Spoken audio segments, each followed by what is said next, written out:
जय जोहार, नमस्कार। दैनिक छत्तीसगढ़ चैनल देख रहे हैं आप और छत्तीसगढ़ प्रदेश की आज की तमाम सभी महत्वपूर्ण बड़ी खबरों की शुरुआत आज की पहली बड़ी खबर के साथ।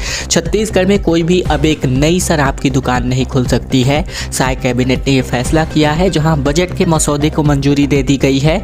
जिला जजों के पदनाम बदलने को लेकर भी घोषणा हुई है। छत्तीसगढ़ में अगले वित्तीय वर्ष में एक भी नई शराब की दुकानें नहीं खोली जाएंगी। नवा रायपुर स्थित महानदी मंत्रालय भवन में हुई साय कैबिनेट की बैठक में ये फैसला किया गया है। इसके साथ ही बैठक में वित्तीय वर्ष 2024 और 25 के लिए अनुमानित बजट के मसौदे को मंजूरी मिल चुकी है। कैबिनेट ने एक और अहम फैसला लेते हुए छत्तीसगढ़ सिविल न्यायालय संशोधन विधेयक 2024 के मसौदे को मंजूरी दे दी है। इसके अंतर्गत जिलों में पदस्थ जजों के पदनाम में बदलाव किया गया है। वहीं छत्तीसगढ़ विधानसभा में अगले 17 फरवरी मार्च 2024 के लिए राज्यपाल के अभिभाषण के मसौदे को स्वीकृति दी गई है। साथ ही तृतीय अनुपूरक अनुमान वर्ष 2023-24 को विधानसभा में पेश करने के लिए छत्तीसगढ़ विनियोग विधेयक 2024 के प्रारूप को मंजूरी मिल चुकी है।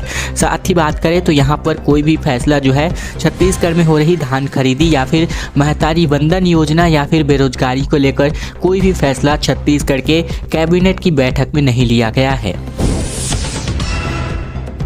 बेमौसम बारिश की वजह से चना, मसूर और सब्जी की फसल को काफ़ी ज़्यादा नुकसान पहुंचा है। जहां धान खरीदी को बंद करना पड़ा कुछ दिनों के लिए। प्रदेश के कई हिस्सों में बारिश के आसार अभी भी बने हुए हैं। जिले में लौ और नीना के प्रभाव की वजह से पिछले 2 दिनों से मौसम का मिजाज बदला हुआ है। ठंड के बाद अचानक हुई उमस, उसके बाद एक बार फिर से बारिश शुरू हो गई। बुधवार को सुबह से ही रुक रुक कर बारिश होती रही। वहीं बारिश के कारण चना, मसूर, टमाटर, फूल गोभी सहित अन्य सब्जियों को भी काफ़ी नुकसान पहुँचा है। साथ ही धान खरीदी केंद्रों में धान खरीदी बंद करनी पड़ी है। मौसम विज्ञान विभाग की माने तो बारिश की संभावना आज भी है। इसके बाद भी अगले 3 दिनों तक बारिश नहीं होगी, लेकिन एक बार फिर से बदली जो है छाई रहने वाली है। इसके बाद मौसम खुलने की वजह से ठंड बढ़ेगा। ला नीना प्रभाव की वजह से पिछले 24 घंटे में 25 मिलीमीटर बारिश जो है जिले में हो चुकी है। वहीं अगर भानु प्रतापपुर, कांकेर और चारामा तहसील की बात करें तो यहाँ अधिक बारिश हुई है। सबसे कम बारिश अंतागढ़ में हुई है। इसके अलावा बात करें बालोद की तो जिले में 109 धान खरीदी केंद्र बंद जा चुके हैं। बारिश की वजह से केवल 34 ही अभी तक खुले हैं। मौसमी सिस्टम चक्रवाती और द्रोणिका के प्रभाव की वजह से शहरी और ग्रामीण क्षेत्रों में रात 12 बजे से 1 बजे के बीच 3.2 मिलीमीटर औसत बारिश हुई है। इसके अलावा टमाटर सहित जिन फसलों में फल फूल लग चुके हैं उनमें कीट प्रकोप बढ़ने की संभावना अब बढ़ चुकी है। प्रदेश में आज से राशन कार्डों के नवीनीकरण की प्रक्रिया स्टार्ट हो रही है, जहां पर ऑनलाइन आवेदन के अंतर्गत आप जो है नवीनीकरण कर सकते हैं। प्रदेश में सार्वजनिक वितरण प्रणाली के अंतर्गत 56 लाख राशन कार्ड धारकों के नवीनीकरण के लिए राज्य स्तरीय अभियान आज से शुरू हो रहा है, जहां राज्य शासन ने निर्णय किया है कि वर्तमान में प्रचलित सभी राशन कार्डों के नवीनीकरण का कार्य 25 जनवरी 2024 से 29 फरवरी 2024 के मध्य किया जाएगा। इस हेतु खाद्य विभाग द्वारा मोबाइल ऐप तैयार कर दिया गया है, जिसे राशन कार्डधारी अपने मोबाइल में डाउनलोड करके राशन कार्ड के नवीनीकरण हेतु इलेक्ट्रॉनिकली आवेदन ऑनलाइन प्रस्तुत कर सकते हैं।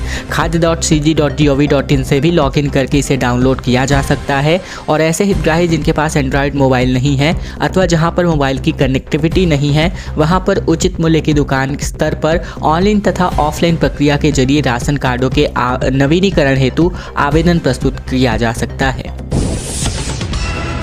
छत्तीसगढ़ में नाग पंचमी, पोला और महानवमी पर छुट्टी रहने वाली है, जिसके लिए राज्य शासन ने आदेश जारी कर दिया है। सामान्य प्रशासन विभाग छत्तीसगढ़ शासन ने नाग पंचमी, पोला और महानवमी के लिए छुट्टी का आदेश घोषित कर दिया है। इन त्योहारों में नवा रायपुर, अटल नगर एवं रायपुर शहर में स्थित सभी सरकारी कार्यालय संस्थाओं में छुट्टियां रहने वाली है। अवर सचिव छत्तीसगढ़ शासन सामान्य प्रशासन विभाग की ओर से जारी आदेश में नाग पंचमी 9 अगस्त जबकि पोला 2 सितंबर और सोमवार को और साथ ही महानवमी 11 अक्टूबर दिन शुक्रवार को छुट्टी की घोषणा कर दी गई है। वहीं इस वक्त आप अभी जो छुट्टी के ऑफिशियल आदेश हैं वो ये देख सकते हैं। जाति नहीं बल्कि गरीबों की गणना हो। रायपुर में धीरेन्द्र कृष्ण शास्त्री ने कहा कि छत्तीसगढ़ में घर वापसी अभियान चलाएंगे। रायपुर के गुढ़ियारी इलाके में हनुमंत कथा करने पहुंचे बागेश्वर धाम के पीठाधीश्वर पंडित धीरेन्द्र कृष्ण शास्त्री ने कहा है कि देश में जाति नहीं बल्कि गरीबों की गणना होनी चाहिए। हमारे और आपके खानदान में भी कुछ लोग गरीब हैं, परेशान कितने हैं उनकी गणना करनी चाहिए। उन्होंने छत्तीसगढ़ में हो रहे धर्मांतरण को लेकर कहा कि ये घर वापसी का अभियान यहाँ चलाया जाएगा।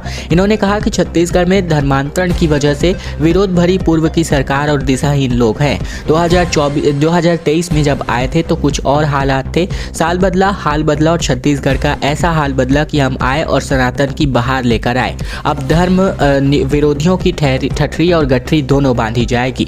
छत्तीसगढ़ में सरकार बदली तो हाल बदला, ये कहा इन्होंने। दरअसल मंदिरों में पुजारियों को धर्म की शिक्षा देने को लेकर भी पंडित धीरेन्द्र कृष्ण शास्त्री ने कहा कि दूसरे धर्मों के लोग इबादत गाहों में अपने मजहब की शिक्षा देते हैं। छत्तीसगढ़ के मंदिरों में पुजारी और मठ के आचार्यों को भी एकजुट होकर हर मंगलवार या शनिवार को धर्म की शिक्षा देना शुरू कर देना चाहिए। ऐसा करने से धर्मांतरण बहुत हद तक रुक जाएगा।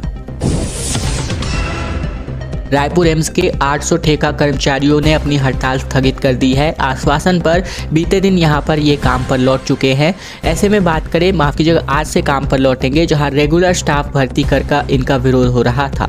दरअसल रायपुर एम्स में तकरीबन 800 आउटसोर्सिंग कर्मचारियों की हड़ताल खत्म हो गई है। मांगों को लेकर प्रबंधन से आश्वासन मिलने के बाद ये फैसला हुआ है। सभी आउटसोर्स कर्मचारी आज से अपने काम पर लौटने वाले हैं। कर्मचारियों ने बुधवार को गेट नंबर 4 के बाहर प्रदर्शन किया था। आउटसोर्स के कर्मचारी संजीव सोनी ने बताया कि मंगलवार को हड़ताल के बाद से ही स्वास्थ्य सेवाएं पूरी तरीके से प्रभावित चल रही थी।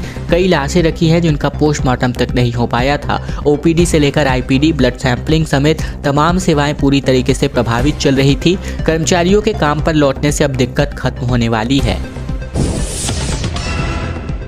छत्तीसगढ़ में नक्सलियों का पुलिस कैंप पर हमला निकलकर सामने आ रहा है, जहां घास से बनी पोशाक पहन करके 8 दिन पहले ही पहुंचे थे। 1000 बीजीएल दागे गए हैं, जिनमें से 300 जिंदा बरामद हुए हैं। छत्तीसगढ़ के बीजापुर सुकमा बॉर्डर पर स्थित धर्मावरम पुलिस कैंप के पास जवानों ने तकरीबन 300 बीजीएल यानी बैरल ग्रेनेड लॉन्चर के जिंदा सेल बरामद किए हैं। नक्सलियों ने 16 जनवरी को तकरीबन 1000 बीजीएल कैंप पर दागे थे और अब इसे हमले का वीडियो सामने आया है। जानकारी के मुताबिक नक्सलियों ने ये हमला कैंप को लूटने की नीयत से किया था। जवाबी कार्यवाही में कोबरा की 204वीं बटालियन और सीआरपीएफ की 151वीं बटालियन के जवानों ने 3 नक्सलियों को मार गिराया था। इसकी पुष्टि 3 दिन पहले ही नक्सलियों ने प्रेस नोट जारी करके की थी। कटर से तार काट करके कैंप में ये नक्सली घुसना चाहते थे। बताया जा रहा है कि पुलिस कैंप के अंदर घुसने के लिए नक्सलियों ने जंगली घास से बने विशेष पोशाक पहने थे। केबल कटर से कैंप की सुरक्षा के लिए घेरे गए तार को काट कर वे अंदर दाखिल होना चाहते थे। नक्सलियों ने पूरे इलाके में जगह जगह आईडी प्लांट करके भी रखा था। जैसा कि आप सभी जो चमकीली जो वीडियो देख रहे हैं वो ग्रेनेड लॉन्चर के हमले का वीडियो है। मतदाता दिवस पर एक बड़ा खुलासा हुआ है, जहां एक बड़ा मामला उजागर हुआ है। राज्य में तकरीबन 3,18,000 डुप्लीकेट वोटर हैं, जिनको अब हटाया जा रहा है। प्रदेश में राष्ट्रीय मतदाता दिवस आज मनाया जाएगा। इसके पहले एक बड़ा मामला उजागर हो रहा है। प्रदेश में 3,18,000 डुप्लीकेट वोटर मिले हैं। इनके नाम से एक से अधिक बूथ पर हैं, कहीं पर 2 तो कहीं पर 3 बूथों पर इनके नाम हैं। चुनाव आयोग के निर्देश पर अब इनके नाम हटाकर वोटर लिस्ट का प्योरिफिकेशन यानी शुद्धिकरण किया जा रहा है। दरअसल बूथ लेवल ऑफिसर यानी बीएलओ घर घर जाकर के वोटरों की तस्दीक कर रहे हैं और इसका अब पता चला है। डुप्लीकेट वोटरों के नाम, पिता का नाम, फोटो सभी मेल खाते हैं। अब इनसे प्रारूप साथ भरवाकर उनकी इच्छा के मुताबिक किसी एक बूथ पर ही उनका नाम रखा जाएगा। लगभग 1 लाख डुप्लीकेट वोटरों ने अपना विकल्प दे दिया है। वोटर लिस्ट के शुद्धिकरण के बाद लगभग 1.5% मतदान बढ़ने की संभावना है। अगर मतदाता सूची से मृत डुप्लीकेट वोटरों के नाम हटाने के काम हो जाते हैं तो मतदान फीसद 5 से 7% तक बढ़ सकता है। छत्तीसगढ़ में भारत जोड़ो न्याय यात्रा के लिए जिम्मेदारी की यहां पर सूचना मिल चुकी है। 5 पूर्व मंत्री संयोजक बने हैं। 7 जिलों के लिए 14 पर्यवेक्षक भी नियुक्त किए जा चुके हैं। छत्तीसगढ़ में कांग्रेस के पूर्व राष्ट्रीय अध्यक्ष और सांसद राहुल गांधी की भारत जोड़ो न्याय यात्रा के लिए तैयारी जोरों पर है। पार्टी की ओर से जिलेवार संयोजक और पर्यवेक्षक नियुक्त किए जा चुके हैं। यात्रा के लिए 4 पूर्व केंद्रीय मंत्रियों को भी जिम्मेदारी सौंपी गई है। इसके अलावा राज्य के यात्रा के लिए कांग्रेस ने राज्य में 4 संयोजक बनाए हैं, में डॉक्टर शिव कुमार डहरिया, जयसिंह अग्रवाल, अमरजीत भगत और उमेश पटेल को संयोजक के तौर पर शामिल किया गया है। ये सभी नेता कांग्रेस सरकार में मंत्री रह चुके हैं। क्षेत्र के हिसाब से सभी को जिम्मा दिया जाएगा। वहीं कांग्रेस ने यात्रा के लिए जिलेवार जिम्मेदारियां भी दी हैं। 7 जिलों के लिए 14 पर्यवेक्षक बनाए हैं। छत्तीसगढ़ में 13 आईएएस ऑफिसरों के ट्रांसफर के आदेश जारी हुए हैं। आईएएस नीलम गृह जबकि जेल विभाग गोपाल वर्मा सूचना आयोग के नए सचिव बनाए गए हैं। विष्णुदेव साय की कैबिनेट की मीटिंग के बाद राज्य शासन ने भारतीय प्रशासनिक सेवा के अधिकारियों की नवीन पदस्थापना आदेश जारी कर दी है। 13 ऑफिसरों के विभागों में बदलाव किया गया है। आईएएस नीलम नामदेव एक्का को उनके वर्तमान कर्तव्यों के साथ गृह एवं जेल विभाग के सचिव के अतिरिक्त का प्रभार सौंपा गया है। वहीं गोपाल वर्मा को सूचना आयोग के सचिव बनाए गए हैं। इसी के साथ ही डॉक्टर CR प्रसन्ना को राज्य पंचायत एवं ग्रामीण विकास संस्थान का अतिरिक्त प्रभार सौंपा गया है। साथ ही आईएएस महादेव कावरे को कोषलेख, इसके अलावा पेंशन का संचालक बनाया गया है। आईएएस राजेश सिंह राणा को पंचायत एवं ग्रामीण विकास विभाग का सचिव बनाया गया है, जैसा कि आप सभी आदेश के अंतर्गत देख सकते हैं।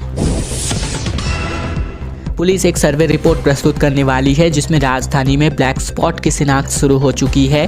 पिछले साल 1935 हादसों में 506 लोगों ने अपनी जान गंवाई है, जबकि 1505 ऐसे लोग हैं जो गंभीर रूप से घायल हुए थे।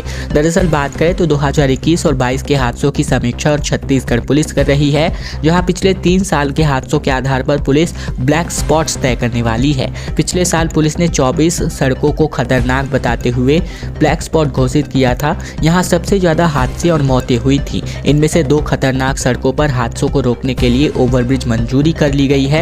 इस पर जल्द ही काम शुरू हो जाएगा, जिसमें टाटीबंद ओवरब्रिज पर ट्रैफिक शुरू हो गई है। इस चौक पर पिछले 4 साल ब्लैक स्पॉट थे। इसके अलावा बात करें तो पुलिस अधिकारियों ने बताया कि हर साल जनवरी में ब्लैक स्पॉट का सर्वे किया जाता रहा है। 11 जनवरी से सर्वे शुरू हो गया है और हादसे की समीक्षा के बाद खतरनाक सड़कों को चिन्हित किया जाता है, जिसका पुलिस ने अभी तक सर्वे शुरू कर दिया है। 1 माह के भीतर नए ब्लैक स्पॉट घोषित कर दिए जाएंगे और इसको लेकर के तमाम इंतजामात भी किए जाएंगे। बॉलीवुड एक्ट्रेस अदा शर्मा बस्तर पहुंची हुई हैं, जहां इंद्रावती नदी के किनारे सनसेट का इन्होंने मजा लिया है। हल्बी गाने में इन्होंने रील बनाई है। सोशल मीडिया पर इनका वीडियो जमकर वायरल हो रहा है।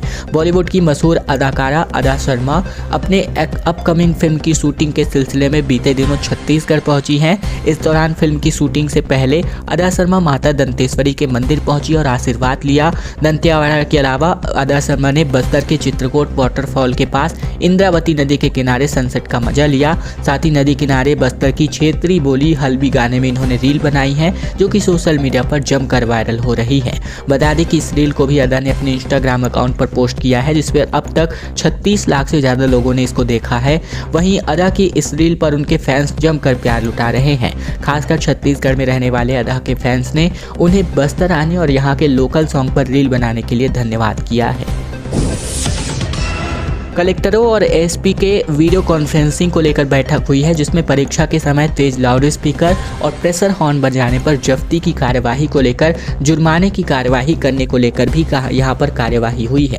परीक्षा के समय शोर मचाने वालों से सख्ती से निपटने के लिए इसके लिए सबसे ज़्यादा पुलिस की टीम सक्रिय रहेगी। कहीं से भी शिकायत मिलने पर पुलिस तुरंत मौके पर पहुंचेगी और सबसे पहले लाउड स्पीकर जब्त किया जाएगा। संभागायुक्त डॉक्टर संजय अलंग ने संभाग के सभी कलेक्टरों एवं एसएसपी की वीडियो कॉन्फ्रेंसिंग से बैठक लेकर कहा है कि थानेवार प्रेशर हॉर्न वाले वाहनों के मालिकों की सूची बनाकर उनके खिलाफ तुरंत कार्यवाही की जाए। नियमों के खिलाफ या बिना अनुमति के लाउड स्पीकर का उपयोग करने वालों की जांच के लिए हर थाने में टीम बनाई जाए। इसमें प्रशासन और पर्यावरण विभाग के अफसरों को भी शामिल किया जाए। संभागायुक्त ने कहा कि बिना अनुमति के मॉडिफाइड की गई गाड़ियों पर भी कार्यवाही की जाए। अरपा की गंदगी का पार नहीं, क्योंकि 70 नालों का पानी अरपा में बहता है और इसे रोकने के लिए 207 करोड़ की योजना थी, जो अब 285 करोड़ की हो चली है। शहर की लाइफलाइन कहे जाने वाली अरपा नदी की 70 नालों का गंदा पानी इसी में गिर रहा है। इसे रोकने के लिए अब तक नगर निगम ने 285 करोड़ की योजना बनाई है। इसकी डिटेल प्रोजेक्ट रिपोर्ट तैयार कर दी गई है। डिप्टी सीएम अरुण साव और नगर विधायक अमर अग्रवाल से चर्चा के बाद इसे अंतिम रूप दिया जाएगा और मंजूरी के लिए शासन को भेजा जाएगा। 10 महीने पहले प्रोजेक्ट की अनुमानित लागत 207 करोड़ थी। इनमें कुछ सुधार और बदलाव के बाद 78 करोड़ लागत बढ़ गई है। तुर्काडीह पुल से दोमुहानी तक तकरीबन 17 किलोमीटर में 70 जगहों से गंदा पानी अरपा में जा रहा है। इस वजह से नदी के पानी में शैवाल की एक बड़ी परत बन चुकी है। इसे हटाने के लिए निगम ने सर्वे के बाद एक नया प्लान बनाया है। पुणे की blue stream infrastructure consultant company की रिपोर्ट के बाद ये प्लान तैयार किया गया है। राम सेवकों का दल रायपुर से अयोध्या रवाना हो चुका है, जहां सीएम साय ने हरी झंडी दिखाकर इनको रवाना किया है। आने वाले 60 दिनों तक राम भक्तों को भोजन कराने की इनकी जिम्मेदारी है। दरअसल बात करें तो मुख्यमंत्री विष्णुदेव साय ने अयोध्या में भंडारे के आयोजन के लिए रामलला के ननिहाल रायपुर से हरी झंडी दिखाकर राम सेवकों की टीम को रवाना किया।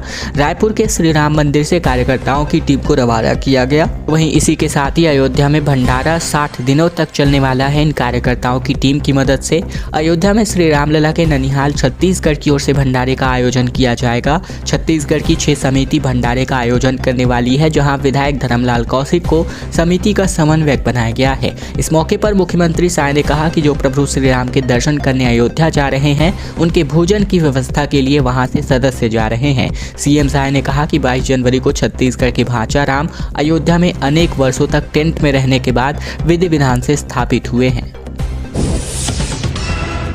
1 मार्च तक धान खरीदी की तारीख बढ़ाई जाए। दीपक बैज ने कहा कि धान खरीदी अभी भी अधूरा है। 5 लाख से ज़्यादा किसान अब तक अपना धान नहीं बेच पाए हैं। छत्तीसगढ़ कांग्रेस के प्रदेश अध्यक्ष दीपक बैज ने सरकार से धान खरीदी की अंतिम तारीखों में संशोधन की मांग की है। बैज का कहना है कि चुनाव के चलते कई किसानों ने धान नहीं बेचा था और अभी भी 5 लाख से ज़्यादा किसानों ने अपना धान बेचा नहीं है। उन्होंने मांग की है कि 21 क्विंटल के हिसाब से पहले 20 क्विंटल धान बेच चुके किसानों से प्रति एकड़ 1 क्विंटल और खरीदी जानी चाहिए। दीपक बैज का कहना है कि कांग्रेस की सरकार ने 20 क्विंटल प्रति एकड़ के हिसाब से इस साल 135 लाख मीट्रिक टन धान खरीदी का लक्ष्य तय किया था, लेकिन बीजेपी की मोदी की गारंटी के जरिए किसानों से 21 क्विंटल खरीदी का आदेश जारी किया गया है। इसीलिए अब लक्ष्य 150 लाख मीट्रिक टन का होना चाहिए था। अंबिकापुर में युवक कांग्रेस ने सीएम हेमंत बिस्व शर्मा का पुतला फूंका, जहां असम में राहुल गांधी की भारत जोड़ो न्याय यात्रा पर हमला का इन्होंने आरोप लगाया।